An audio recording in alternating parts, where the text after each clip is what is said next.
আসসালামু আলাইকুম, সবাইকে স্বাগতম আমিনাস কিচেনাতে। ফ্যামিলির অনেকেই আছে মাছ খেতে চায় না, শুধুই মাংস পছন্দ করে। যদি মাছটাকে এভাবে রান্না করেন, মাছের স্বাদ এত বেড়ে যাবে, সবাই চেয়ে চেয়ে খাবে। 8 পিস রুই মাছ নিয়ে নিয়েছি, ভালো মতো ধুয়ে পরিষ্কার করে নিয়েছি। হাফ চা চামচ পরিমাণ দিচ্ছি লবণ, হাফ চা চামচ পরিমাণ দিচ্ছি হলুদ গুঁড়ো, হাফ চা চামচ পরিমাণ দিচ্ছি লাল মরিচের গুঁড়ো। এখন ভালো মতো মাছের সাথে মেখে নিতে হবে। ভালো মতো মরিচ হলুদ লবণ মেখে নিয়েছি, এখন 10 মিনিট রেস্টে রেখে দেবো। চুলায় একটি প্যান বসিয়ে দিয়ে দিচ্ছি 1/3 কাপ পরিমাণ রান্নার তেল। তেল ভালো মতো গরম হয়ে আসলে দিয়ে দেবো মাছের পিসগুলো। এখন মাছগুলো উল্টে পাল্টে ভেজে নিতে হবে।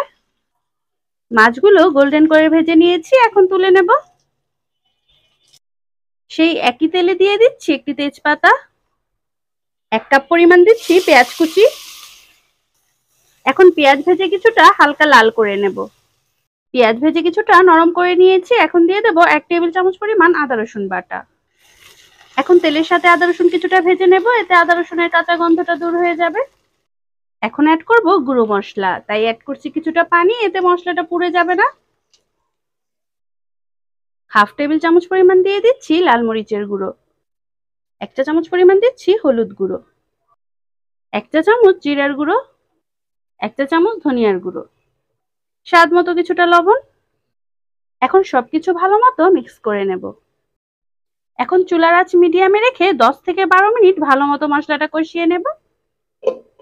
ভালো মতো সময় নিয়ে কষিয়ে নিয়েছি, উপরে তেল ভেসে উঠেছে। দিয়ে দেব 2 টেবিল চামচ পরিমাণ হলুদ বা সাদা সরিষা বাটা। এখন 2 মিনিটের মতো মশলার সাথে সরিষা বাটা কষিয়ে নেব। এখন দিয়ে দেব ভেজে রাখা সেই মাছগুলো। এখন মাছগুলোকে মশলার সাথে 2-3 মিনিটের মতো কষিয়ে নেব।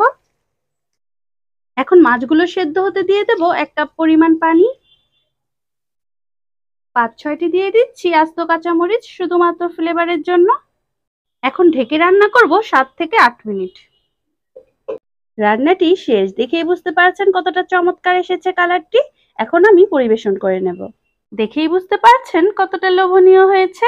এভাবে রান্না করে দিলে যারা মাছ খেতে পছন্দ করে না, তারাও চেয়ে চেয়ে খাবে। আরো মজার মজার নতুন রেসিপি পেতে আমিনাস কিচেনের সঙ্গেই থাকবেন। সবাই সুস্থ থাকবেন, ভালো থাকবেন। আসসালামু আলাইকুম, আল্লাহ হাফেজ।